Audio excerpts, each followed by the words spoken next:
Coucou les Beautiful, aujourd'hui on se retrouve pour une nouvelle interview. Cette fois-ci je suis aux côtés de Jérôme, que vous avez sûrement dû voir déjà dans la vidéo sur les brasseletteries. Et du coup aujourd'hui je voulais faire une interview un peu plus approfondie au sujet de justement son travail qu'il fait avec les abeilles et surtout pour les abeilles et pour la protection des abeilles, pour l'environnement, etc. Du coup Jérôme, est-ce que tu peux juste te présenter? Tout à fait. Donc du coup, moi c'est Jérôme Clavel, j'ai 26 ans. Les abeilles, c'est quelque chose que j'ai toujours aimé. Mon père a toujours eu des ruches, du coup ça me semblait logique de reprendre un petit peu l'activité. Et du coup, petit à petit, j'ai créé la petite structure qu'on a aujourd'hui, donc Oxymiel. Voilà, on a une trentaine de ruches en Lozère. Malheureusement, je n'en lis pas, on n'est pas là pour produire un bon. Ouais. C'est plus axé sur la protection des abeilles en fait que sur l'exploitation, quoi. C'est ça, tout à fait. Et la qualité, voilà. Mon but c'est de limiter mon impact sur les abeilles, donc ça passe par des traitements bio et naturels. Moi j'ai quelques petites questions à te poser. Oui.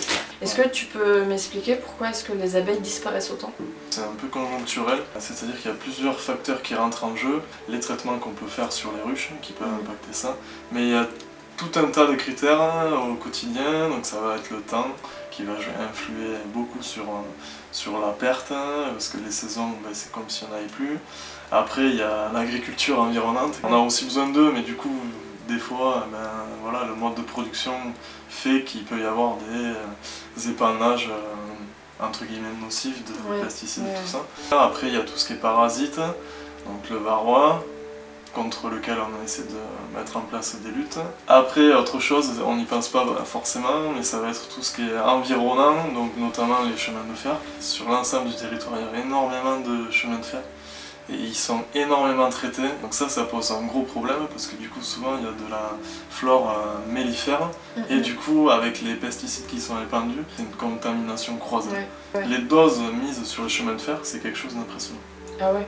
C'est plus que les agriculteurs, tu penses? Oui, au niveau de si on regarde au mètre carré, oui. Au mètre carré, parce qu'en plus de ça, ce qu'on ne pense pas aussi, c'est qu'il y a les poteaux, tu sais, c'est une poutre en bois qui est traitée avec des produits super forts.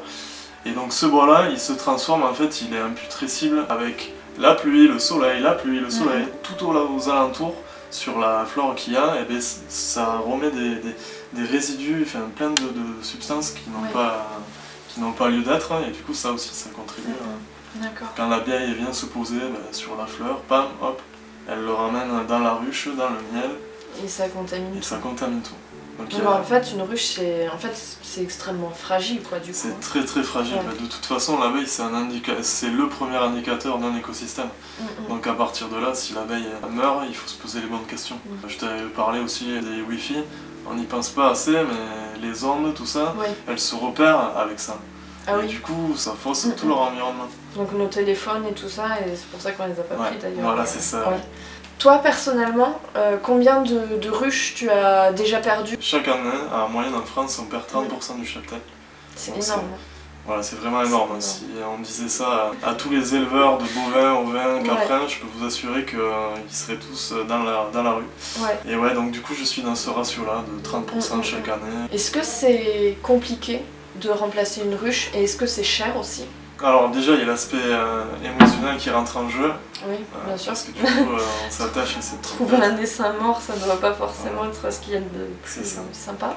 On s'imagine pas que derrière le pot, il y a toute une chaîne et toute l'année en fait, ça demande un travail éreintant, et du coup de voir, boum, à la sortie de l'hiver qu'on a perdu sa ruche, c'est un crève-cœur, quoi. Alors tu te remets en question, parce que donc il y a autant d'apiculture que d'apiculteurs, et du coup ça aide pas, en fait, ça crédibilise pas notre cause, parce que du coup on remet toujours en cause les façons de voir l'apiculture et les abeilles, alors que bien souvent ça c'est un des paramètres, mais en fait il y a plein de paramètres qui rentrent en jeu et qui font qu'on les perd. Comme c'est l'indicateur, on touche tout, quoi. Enfin, on est touché partout. Pour remplacer une ruche, il y a la solution technique où avec le peu de ruches qui reste, donc quand les fleurs sont ressorties au printemps, du coup la ruche se développe, du coup la population augmente, la reine pond. Du coup on va scinder la ruche, on va prendre un cadre de réserve, donc de miel, de pollen, un cadre de couvain, donc des larves, futures abeilles. Et du coup, on va prendre des abeilles, des paquets d'abeilles, et on va mettre tout ça dans une ruche. Et avec la magie de la nature, et bien, ça va refaire une ruche. Et donc ça, c'est... Sinon, c'est cher une... Sinon, voilà, c'est très cher. Un essaim, en moyenne, c'est entre 100 et 140 euros. Et il faut savoir que la même année où on achète cet essaim, ben, il va se développer. Et potentiellement, on n'a pas de miel qui rentre la même année. Donc en fait, quand tu as une nouvelle ruche, c'est de l'investissement qui va se faire sur un an s'il passe l'hiver. Voilà, et c'est ça. Et le problème est là. S'il passe pas l'hiver, on a fragilisé une autre ruche pour pouvoir en faire une autre. Donc il y a cette solution, ou alors la solution d'acheter un essaim. Les essaims que l'on achète sont relativement sains, mais il se peut que des fois, les essaims qu'on achète, ce soient des essaims avec des vieilles reines, et du coup, potentiellement, ils sont plus fragiles, ils sont plus sensibles au varroa, et donc la même année, ils meurent.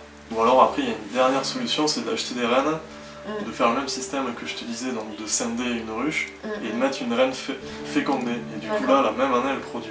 Une reine, ça vaut très cher, une reine fécondée, c'est... Pourquoi est-ce que aussi la disparition des abeilles, ça nous met nous en danger? La plupart des fruits et des légumes sont pollinisés, et quel est le meilleur insecte pollinisateur? C'est l'abeille, mais derrière ce fruit, il y a un insecte, et sans cet insecte, vous n'auriez pas eu le fruit. Donc il faut protéger son environnement pour pouvoir se protéger son environnement. Alors il n'y a pas que l'abeille qui pollinise, mais c'est celle qui abat le plus de travail.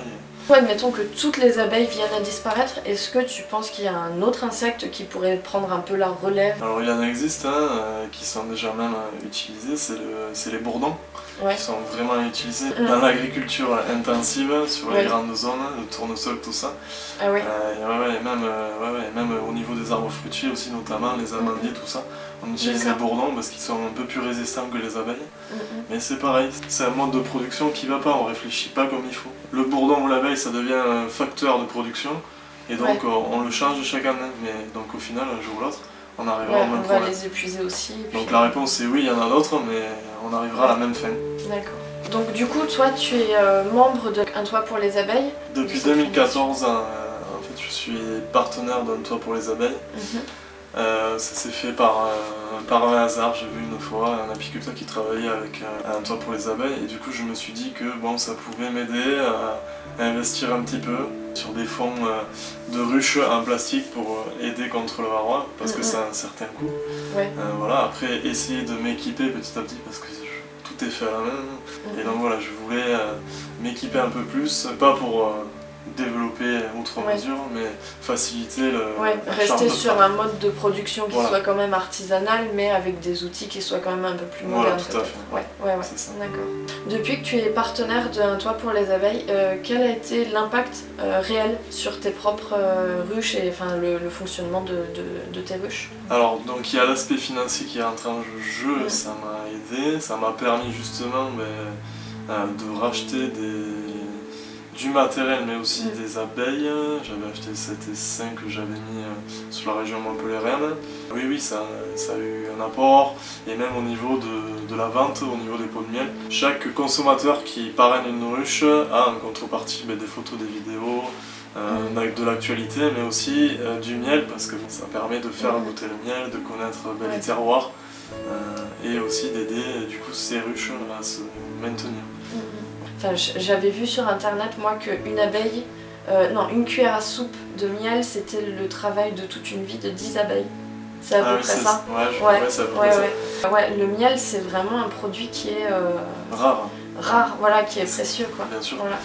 Je rebondis sur ce que tu dis, parce que du coup, moi, ma philosophie, c'est pas la production, et du coup, plutôt que de faire des gros pots, des gros formats d'1 kilo, ou alors même de vendre mon miel en vrac, parce que c'est à la mode aussi, mais je trouve que ça donne une mauvaise image de ce que représente l'apiculture et le miel, parce que justement, comme on l'a expliqué, c'est vraiment très dur d'arriver à ce pot de miel. Pour 1 kilo de miel, il faut que les abeilles butinent 5 millions de fleurs. Ah ouais. C'est un truc inimaginable.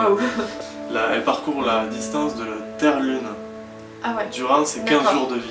La consommation, elle doit se faire en bonne connaissance de cause, et du coup pas tendre vers cet aspect quantitatif, et qui dit quantitatif dit moindre qualité parfois. Tu dis baisse de qualité, tu parles de quoi exactement? C'est très dur de maintenir nos colonies, puisqu'on en perd en moyenne 30%.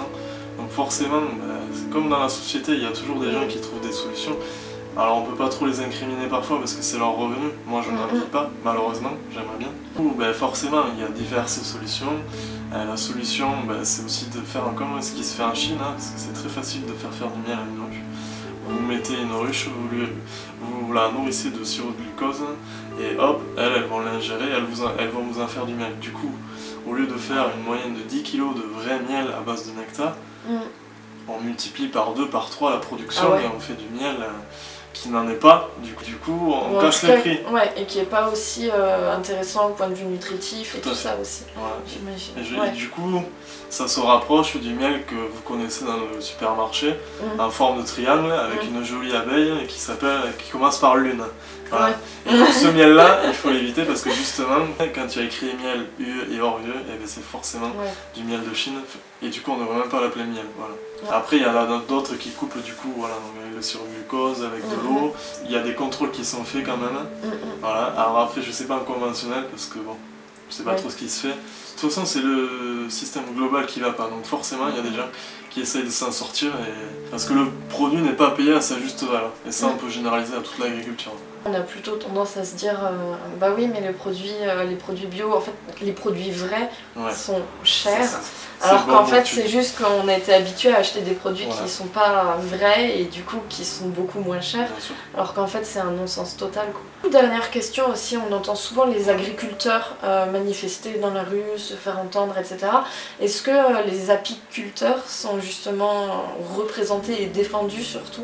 Alors c'est une question qui est dans l'air du temps, hein. Ça intéresse parfois, mais pas beaucoup, parce que l'apiculture, c'est quelque chose qui se voit pas, qui se quantifie pas, même si on le sait que bon, ça représente des milliards d'euros, mais c'est un poumon très important de l'agriculture en France, mais qui n'est pas du tout défendu. Et on n'est pas représenté, on n'est pas assez représenté, alors que d'ici 50 ans, il y en aura peut-être plus des abeilles, du coup il n'y aura plus d'apiculteurs. Comment on fera? Comment feront les agriculteurs, les autres agriculteurs? Leurs champs de luzerne ne seront pas pollinisés, leurs amandiers, les arbres fruitiers, les pommiers, tout. De toute façon, ne serait-ce que nous, notre alimentation de base dépend du travail des abeilles. Donc je sais très bien qu'il y a certaines personnes qui suivent ma chaîne qui sont véganes, qui vont peut-être se poser la question de pourquoi cette vidéo. Mais en fait, les abeilles, au-delà de la production de miel, sont super importantes pour absolument tout le reste.